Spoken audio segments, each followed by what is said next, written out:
Good morning, everyone. It's 9 a.m. I'll start the work session of December the 21st of 2020 of the Limestone County Commission. We don't have any public comment, I suppose. We do not. So, no public comment today. Resolution and orders, we have none. Contracts, agreements, and grants, we have none. Budget revisions, we have none. No emergency purchases, no board appointments. Under award of bids, we have a couple of bids here. Wait a minute.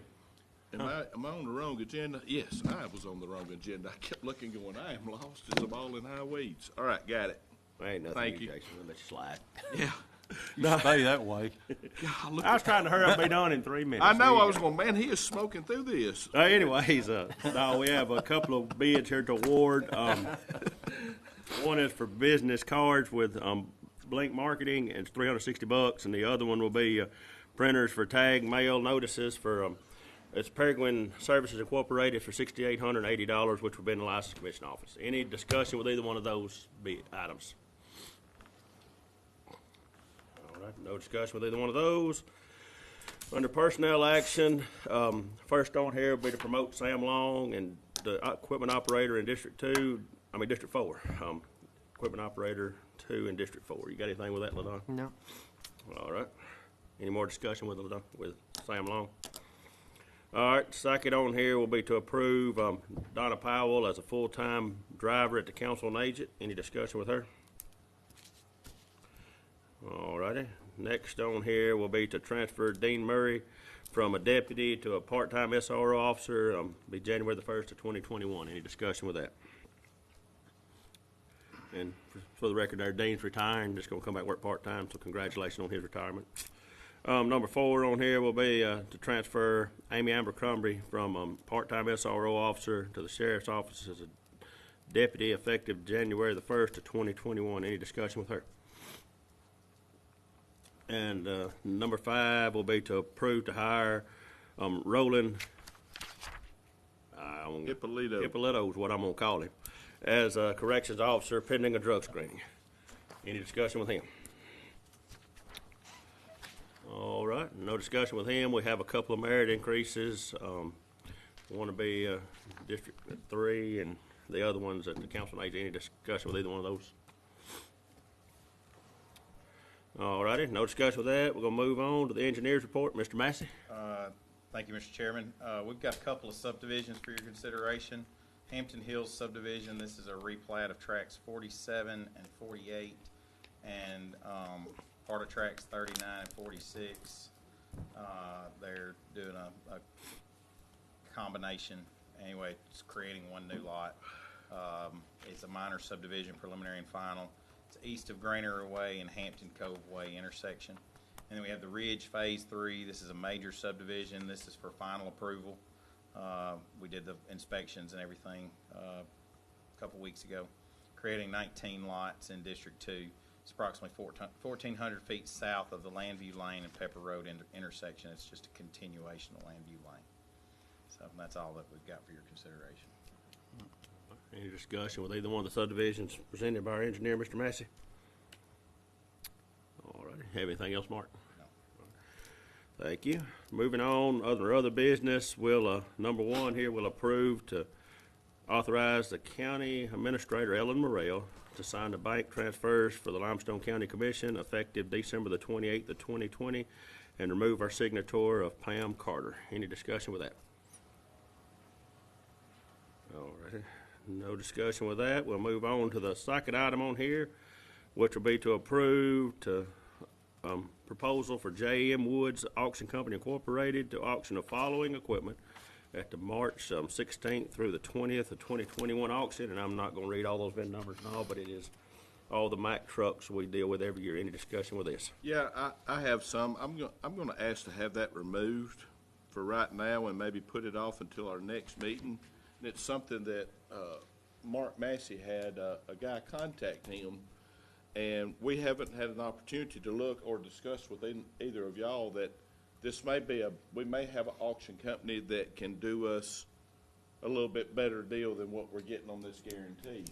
And we really don't know how much it is. Did you ever figure it out?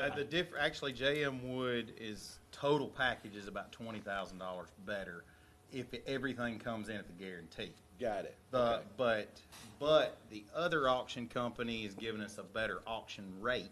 So if let's say the trucks come in at the same money, then it's about 1.5% difference that we would get going with the other auction company. So if they go with the same money at the auction above the guarantee, then we would be possibly giving up 1.5%. And when you're talking $1.8 million to $2 million, 1.5% is pretty significant. But as far as the overall package, if everything goes at the guarantee for both of them, J.M. Wood does have about a $20,000 better deal. And I mean, it's nothing against Russ and that company, but he called me. He got something. Was it Saturday? He got something Saturday and sent it to me, and he hadn't looked at these figures yet at that point, so we really didn't know. So I'm glad you found out. So do you think going this route right here is what we need to do, or do you want to be able to discuss it with these three and me again? Yeah, I mean, we're talking maybe $100,000 more. I mean, yeah, I mean that's the thing. I mean, if the trucks go for what J.M. Wood guaranteed us with the other company, I mean, you're talking, like I said, it's a 7% versus a 5.5% cost on the auction. So, I mean, J.M. Wood's at 1.8 something million guaranteed, and that's the big difference is the guarantee. Because I think the other company, Jeff Martin Auctioneers, they guaranteed us like 1.77 million, and so, but J.M. Wood guaranteed us 1.8 something million. Yeah. And so, even after the 7% versus 5.5%, J.M. Wood has about a $20,000 better package. and the one that the other place, they have two auction sites. One of them is in Hattiesburg, Mississippi, and the other one is in Columbia, South Carolina, Columbia, somewhere up yeah. there. So it's two different markets. So I've never heard of the other ones or really. They're a lot talked to bigger. them, but They're a they lot just- bigger company than J.M. Wood. I mean, they have 4 auction sites, and their first auction is in February in Orlando, Florida. They kind of set the market on all the vehicles and equipment then, because that's when that's their biggest auction, and the market kind of gets set then, so they'll know then kind of how everything's going. But they said it's just, but they're in Orlando, Florida, South Carolina, Mississippi, and Texas, and so they're a bigger company, but like I said, their guarantee wasn't as good. So the difference is just going to be in the guarantee. Do we believe the trucks are going to go higher than the guarantee?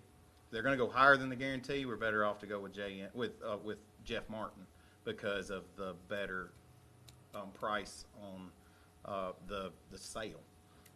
But if we think it's only going to go at the guarantee price, we're better off to go with J.M. Wood. So That's the premium the sellers get. yeah, the That's premium what the it is. seller. Well, we'd talked about it before, Jason, and I don't know, J.M. Woods, you know, has been good to us. Oh, yeah.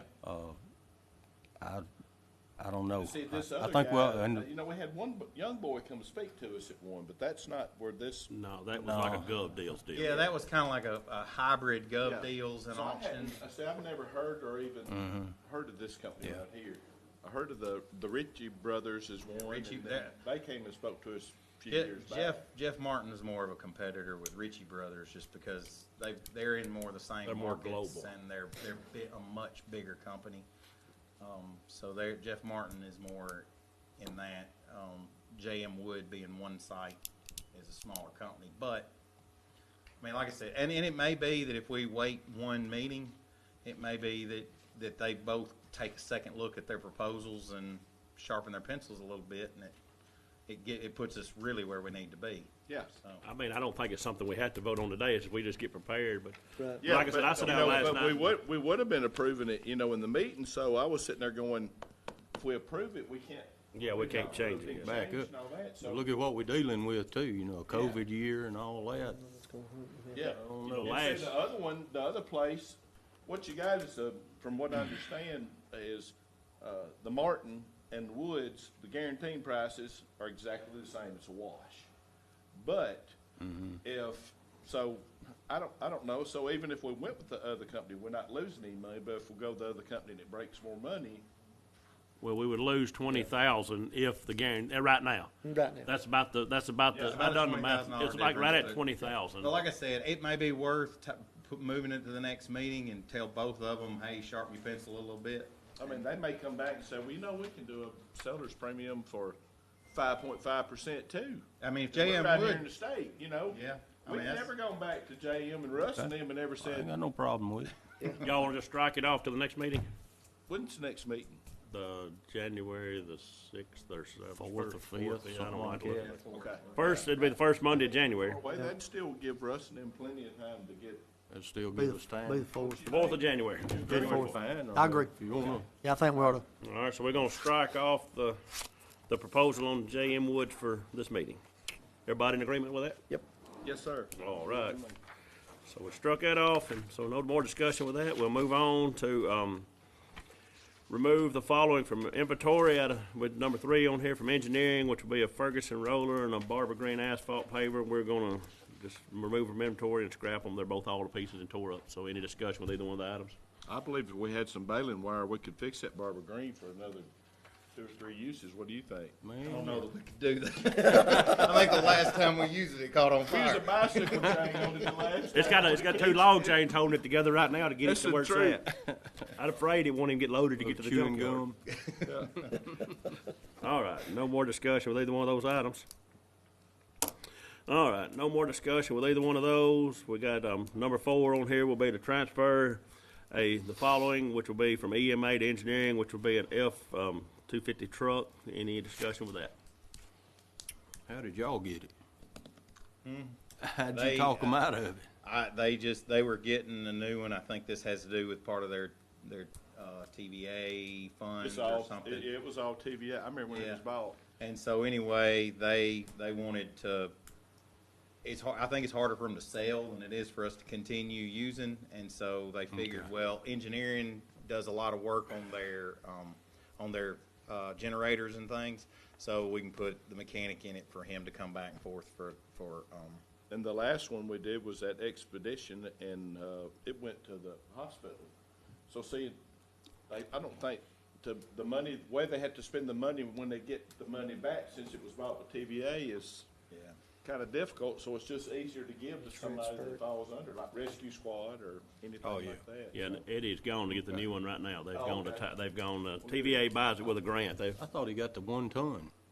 No, that's another That truck. was a different one. That was with FEMA funds, I think, the flathead one. Yeah. That they pulled the, Yeah. They've had it for a couple of years now. Oh, okay. That's what they pull I our just mobile saw him in command it, center and with. Yeah. I thought that was a new one. yeah.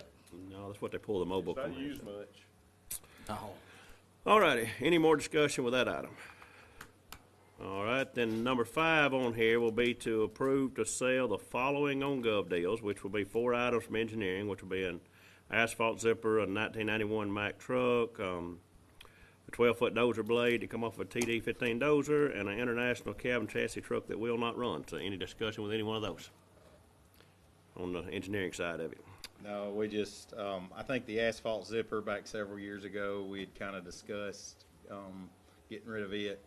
At the time, District 4 was still using it, so they took on maintenance of it. So it's been sitting in District 4's shed since then. But I think at this time, LaDon, I mean, you don't have any plans for I don't using have any it, plans so- for it, no. So we just figured we'd put that back out there to you guys to consider selling it again. All right. And then we have, While it still has some value. Yeah, yeah. now we have 6 items on here from District 4 to go on Gov Deals to be sold, which would be a substructure container crane, a 1993 F700 dump truck, portable shower with a water heater, assortment of lights, water pump, and it'll be a reflective asphalt marking machine in a trailer. Any discussion with any of those 6 items? The crane, I know that Todd had worked on getting you a price for that. Did you decide to go ahead and go with Gov Deals Yeah. instead of, okay. Yeah. I just wanted to make sure. Right. And some of this other stuff, we don't need it out there. It needs to do something with it. It's just sitting out there, not getting used. Don't need a portable shower? I don't know where that came from or how it even ended up out there. Did you check with EMA and make sure you weren't storing it for it then? No, I didn't call them, but I wouldn't think it. That sounds really, really like something that they had out there under your shed just stored. Well, it was up on top, so I don't know what, I mean, I really don't, it's got a shower curtains and everything on it. I don't know what in the world. Never heard of such. I've seen them. I've seen, they got them on trailers now, you know, you open it up, it's an enclosed trailer, and man, it looks just like it's been built. Yeah. I mean, I don't know. We're gonna move it outside Friday and let everybody take a shower, see how it works out Friday. It'll be mighty cool outside Friday, wouldn't it? Yep. All righty, so any more discussion with any of the 10 items going to gov deals or to sale either way? All righty. No more discussion with those 10 items. We have no scheduled public hearing. Report to officers, Commissioner Sammy. Thank you, Mr. Chairman. I just want to mention in this work session that I've had our crews adding additional culverts on a lot of our roads where maybe bigger culverts should have been put in before the roads were paved. I mean, we've had, we're just trying to improve the drainage on our roads to keep them up, but that's pretty well what I've had the crews doing since the winter months have set in. But anyway, and we'll continue to try to improve all our drainage, and we have a problem with a lot of the,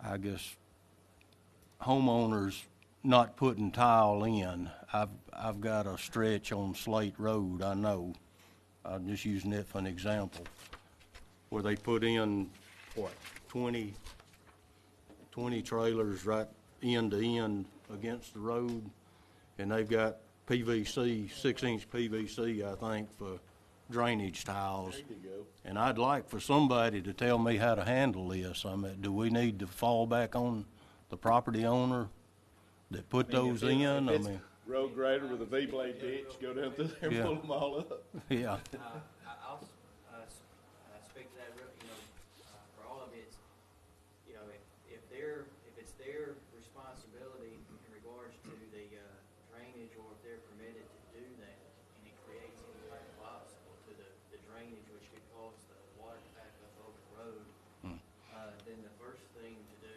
would be to, you can ask them to make the change, and I'd say give them a very short window of time to do it. And then if they don't, then the commission would have to assess what type of action to take next, be it, if it's a court action, to get a judge to either order them to remove it, or make some other, practical solution. okay. I think Ben Harrison had that on, was it Parker Road, remember? And had to replace them all down through there, but you couldn't go through there and require all of them to replace something that was already in good shape that they had paid for, so. Yeah, I mean, I Some think of it- it depends on the situation, because like, Yeah. there's places where maybe they went through the process and sized everything appropriately. Yeah.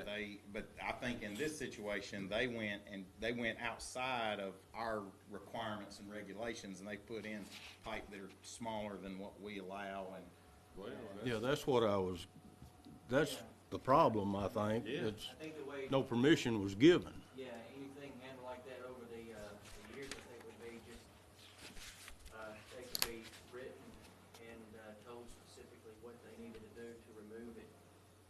I don't know if they rent those or what. I mean, I don't know what kind of property I would it have to is. check and see how the property's listed, if Matter they of fact- actually transferred the property, or if it's one owner that they rent